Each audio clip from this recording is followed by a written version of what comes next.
Aujourd'hui, je vais vous parler de Michel Fourniret, qui est un tueur en série quand même très connu en France et en Belgique, notamment avec l'affaire d'Estelle Mouzin, sur laquelle je vais revenir. Mais je vais aussi vous parler bien sûr de ses victimes et de Monique Olivier, sa femme qui était complice, et de comment on a fini par arrêter ce tueur qui a officiellement fait 11 victimes, mais en réalité certainement bien plus.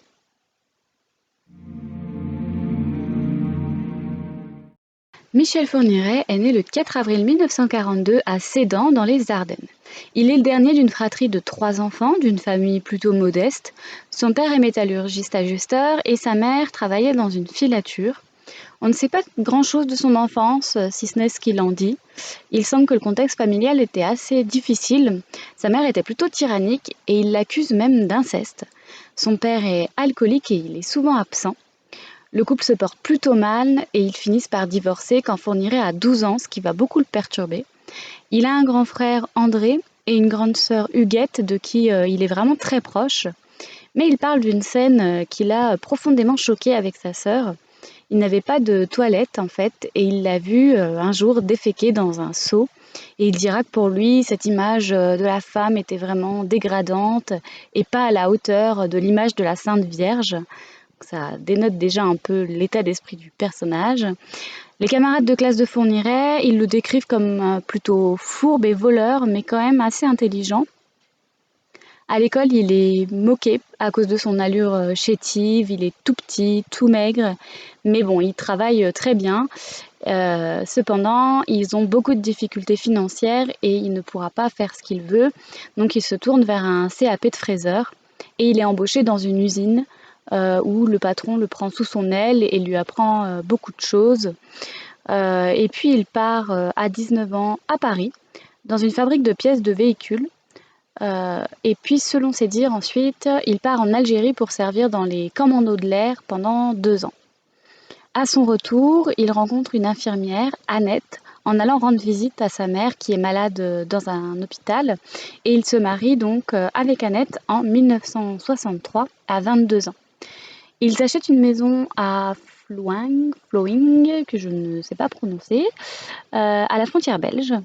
Et ils ont un enfant en 1964. Annette dira que Fourniret était quand même très affectueux, pas très affectueux avec le bébé, mais très prévenant avec elle par contre, et que vraiment rien ne lui a mis la puce à l'oreille. Vraiment, elle avait l'impression qu'il était tout à fait normal, peut-être un peu coléreux, mais voilà, rien de particulier jusqu'en 1966 où Annette trouve une convocation au commissariat de Sedan. Et elle ne sait pas pourquoi, Fourniret fait comme s'il ne savait pas non plus. Et puis elle l'accompagne au commissariat et elle apprend là-bas qu'il est accusé d'attouchement sur une fillette de 11 ans qu'il a fait monter dans sa voiture. Donc elle demande immédiatement le divorce et il est condamné pour la première fois pour agression sur mineur. En 1970, il se remarie avec Nicole, avec qui il a un autre fils et des jumelles. Il est assez sévère, surtout avec son fils Nicolas, qu'il ne trouve pas assez travailleur. Et pour lui prouver le contraire, qu'il est bosseur, il va trouver un emploi comme exploitant de bois. Et en fait, il meurt dans un accident dû à une machine à 24 ans. Fourniret semble avoir un peu culpabilisé par rapport à ça, et ce serait l'une des seules fois où il aurait vraiment montré des sentiments, dixit sa deuxième femme. Ensuite, il travaille comme chef de fabrication au bureau d'études, mais il change souvent d'entreprise pour gestes déplacés envers les femmes, et il est licencié en 1978.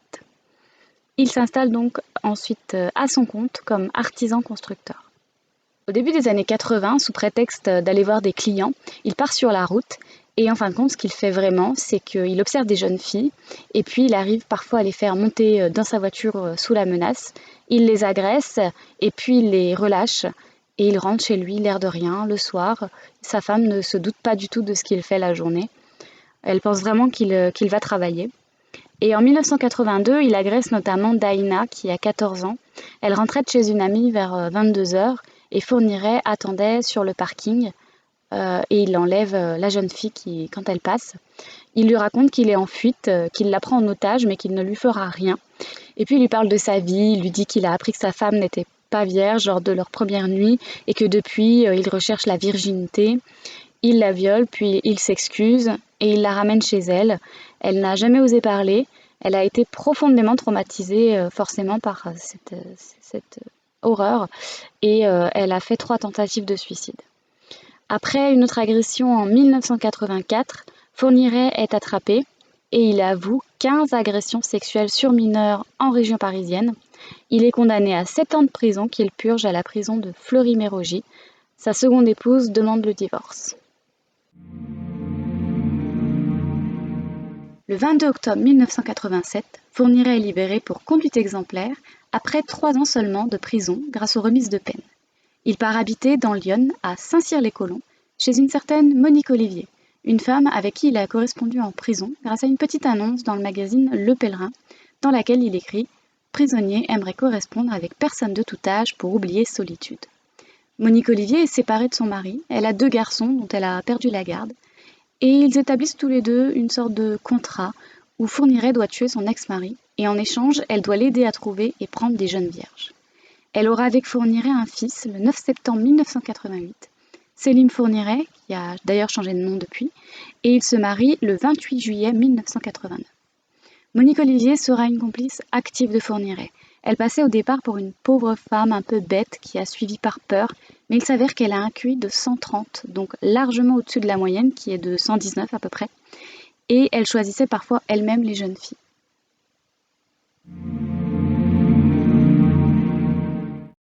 Le 11 décembre 1987, Isabelle Laville, une jeune fille de 17 ans, rentre d'un lycée d'Auxerre. Une voiture s'arrête près d'elle, c'est une femme qui lui demande son chemin. La femme lui propose de monter en voiture pour lui montrer la route pour que ce soit plus simple, et Isabelle accepte. Après tout, c'est une femme, elle ne se méfie pas plus que ça. Un peu plus loin, un homme fait du stop avec un jerrycan à la main, il semble en difficulté. Monique Olivier s'arrête et elle prend Fourniret en stop qui se place derrière Isabelle. Fourniret fait semblant de ne pas connaître Monique Olivier et de les prendre pour la mère et la fille. Puis soudain, il lui passe une cordelette autour du cou, il la drogue avec un somnifère et il la ramène chez eux. Fourniret l'emmène à l'étage, il la viole, l'asphyxie avec un sac et il finit par l'étrangler. Il enroule ensuite son corps dans un tapis et avec Monique Olivier, il met Isabelle dans le coffre de la voiture. Ce meurtre est le premier connu de Fourniret. Il a lieu moins de 3 mois après sa libération pour agression sexuelle. Et Fourniret et Monique Olivier, ils ont choisi Isabelle parce qu'ils voulaient une adolescente qui ressemble à Monique Olivier quand elle était plus jeune, quand elle était encore vierge et quand elle a perdu sa virginité, pour que Fourniret puisse, par personne interposée, en gros prendre sa virginité. Il roule ensuite une 30aine de kilomètres et pendant que Monique Olivier fait demi-tour, Fourniret cache le corps. Les restes d'Isabelle seront retrouvés en 2006 dans un puits sur les indications de Fourniret, après 19 ans de disparition et de mystère. Le procès aura lieu seulement en 2008. En décembre 1988, Fourniret et Monique Olivier déménagent ensuite à Floing, que je ne sais toujours pas prononcer, dans les Ardennes, là où donc Fourniret possède une maison.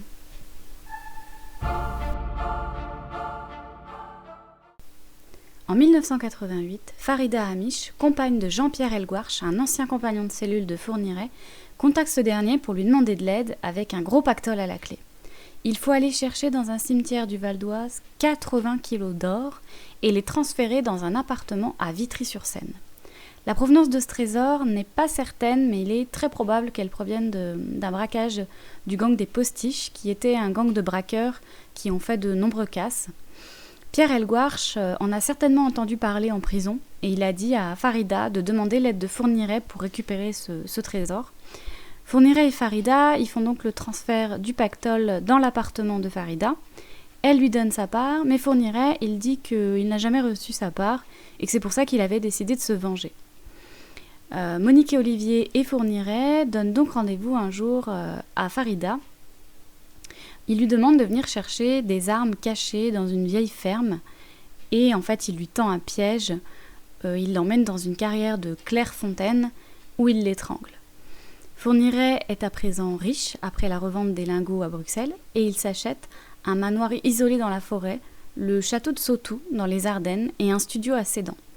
En sortant de prison, Elgouarch vient demander des comptes à Fourniret, bien sûr. Il lui demande où est passé le magot et sa compagne. Mais Fourniret, il joue la comédie dans son studio déplorable. Il affirme qu'il ne sait pas où est le pactole, ni où est sa femme. et qu'elle est peut-être partie avec l'argent, et Helgwarch le croit. Mais plus tard, après une histoire de faux papiers, la police fait une perquisition dans le château de Fourniret et Helgwarch apprend l'existence du château.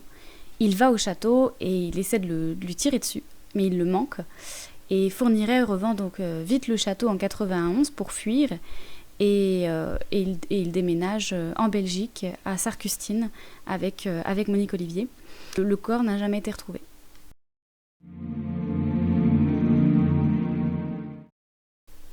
Le 3 août 1988, à Châlons-en-Champagne, le corps de Fabienne Leroy, 20 ans, est retrouvé dans les bois, violé et tué de plusieurs balles.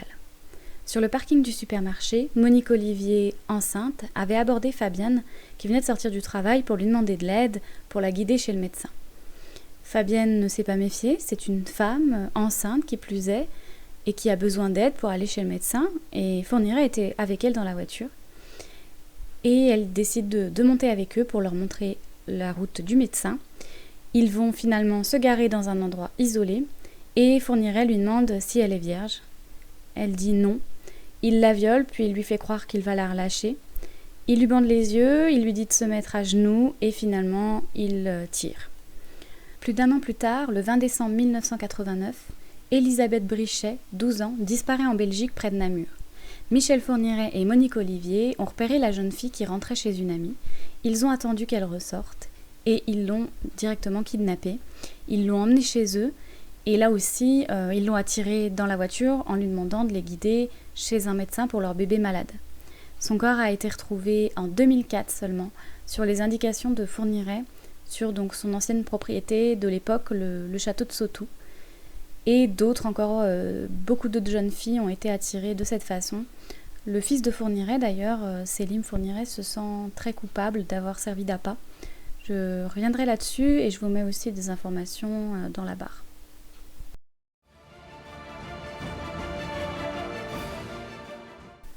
Le 18 mars 1989, Jeanne-Marie Desrameaux, 21 ans, disparaît après avoir été déposée à son train de 5h39.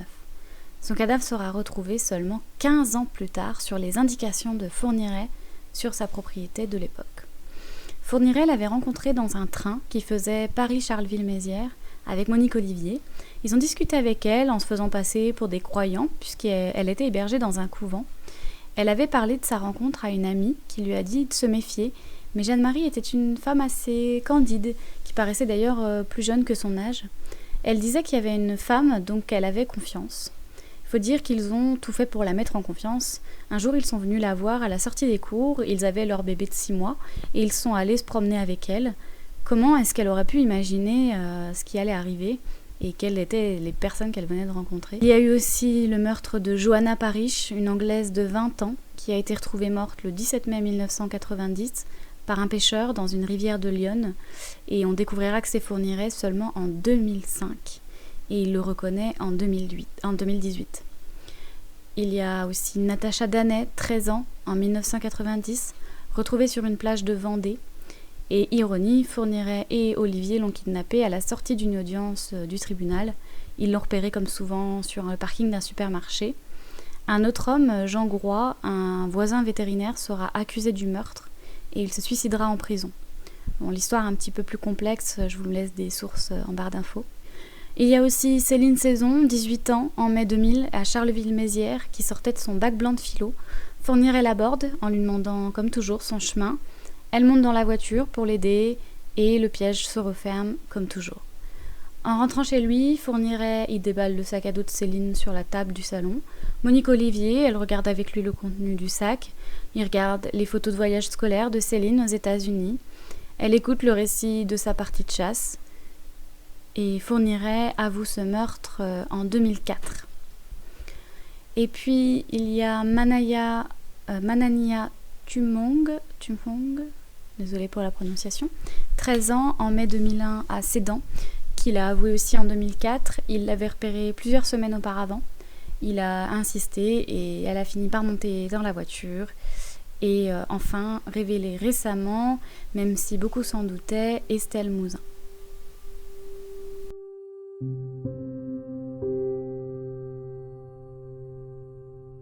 Estelle Mouzin, petite fille de 9 ans, a été enlevée le 9 janvier 2003 en rentrant de l'école à Guermantes. Michel Fourniret a enfin avoué ce meurtre le 6 mars 2020, 17 ans après sa disparition. Les médias ont beaucoup parlé d'Estelle Mouzin à l'époque et je sais que personnellement, j'avais à peu près le même âge qu'Estelle et j'étais absolument terrorisée à l'idée de me faire enlever. Je pense que beaucoup d'entre nous connaissent bien cette photo et ont été marqués par cette disparition qui a eu beaucoup de retentissement en France, surtout que pendant des années, il n'y avait pas de piste. On parle quand même de 17 ans d'errance sans savoir ce qui lui était arrivé et ce qui a vécu sa famille, c'est inimaginable. Il y avait des photos d'elle vieillie qui circulaient au cas où elle soit toujours en vie. Il y avait même une photo d'une jeune femme qui lui ressemblait beaucoup sur un site pornographique estonien, mais la piste a été écartée. Au final, Fourniret était soupçonné depuis longtemps. Il avait été écarté pour un alibi très discutable. Fourniret avait dit qu'il avait téléphoné à son fils depuis la Belgique et les relevés téléphoniques prouvaient qu'il y avait effectivement eu un appel à ce moment-là, mais certainement pas qu'il provenait de Fourniret. C'était d'ailleurs Monique Olivier qui avait fabriqué cet alibi à Fourniret. Aussi, il ne parlait pas à son fils, donc ça n'avait pas vraiment de sens. Ça ne tenait pas du tout la route en fait. Elle avait aussi dit aux enquêteurs que lorsqu'ils regardaient les informations et qu'Estelle était apparue à la télé, il aurait dit celle-là, c'est pas moi. A priori, c'était pas vrai au final. Mais le 24 janvier 2020, enfin, Monique Olivier affirme au juge d'instruction que c'est bien Fourniret le meurtrier d'Estelle, et Fourniret le reconnaît en mars 2020. Cependant, il a des troubles de la mémoire, donc peut-être un début d'Alzheimer, ou est-ce qu'il fait semblant, on ne sait pas trop. Et la découverte des corps est difficile et plus compliquée, et donc pour l'instant, son corps n'a pas été retrouvé. Donc il a été prouvé que c'était bien effectivement lui, puisqu'un matelas a été retrouvé chez la sœur de Fourniret avec une trace d'ADN d'Estelle Mouzin et de Céline Saison.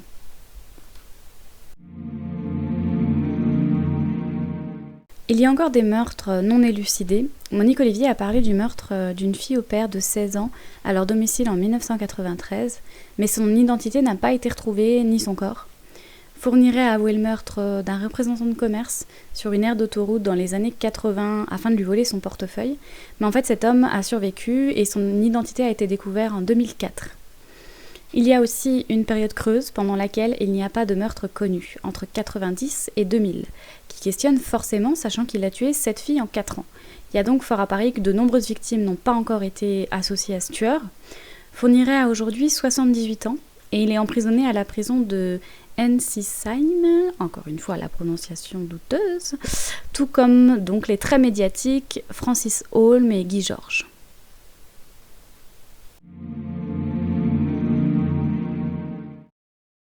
En 2003, Marie, une fillette belge de 13 ans, se rend au supermarché à 300 mètres de sa maison. Elle est accostée par un homme se présentant comme un père de famille, professeur de dessin, qui cherche son chemin. Et il cherche vraiment à la mettre en confiance et il cherche à la faire monter dans sa voiture, mais elle ne veut pas monter. Donc Fourniret, il change un peu d'optique et il l'attrape par le bras, il la tire à l'intérieur. Il va s'arrêter dans un chemin un peu plus à l'écart et il va lui attacher les pieds, les mains et la mettre à l'arrière de la voiture. Marie lui demandera s'il fait partie du groupe de Marc Dutroux et il lui répond qu'il est pire que Marc Dutroux. Marie est terrorisée et elle prie à haute voix. Elle arrive à détendre un peu les cordes et avec les dents, elle arrive à libérer ses mains. Elle profite d'un arrêt, peut-être dû à un stop ou quelque chose comme ça, et elle ouvre la porte coulissante sur le côté et elle s'enfuit. Plus loin, une femme s'arrête pour l'aider. Marie monte dans le véhicule de la femme qui fait immédiatement demi-tour pour repérer la camionnette afin de relever la plaque d'immatriculation, ce qui est vraiment un très bon réflexe. Et elle va ensuite immédiatement à la police donner le numéro de la plaque. Michel Fourniret est alors arrêté, il a 61 ans. La police belge prend connaissance de ses antécédents en France et il est interrogé sur des disparitions, mais il ne veut rien dire. Après presque un an, il risque d'être relâché, mais les enquêteurs ne lâchent rien et ils interrogent également Monique Olivier, jusqu'à 120 fois et elle finit par craquer et révéler des meurtres. Donc en juin 2004, la vérité éclate et Fourniret commence à avouer.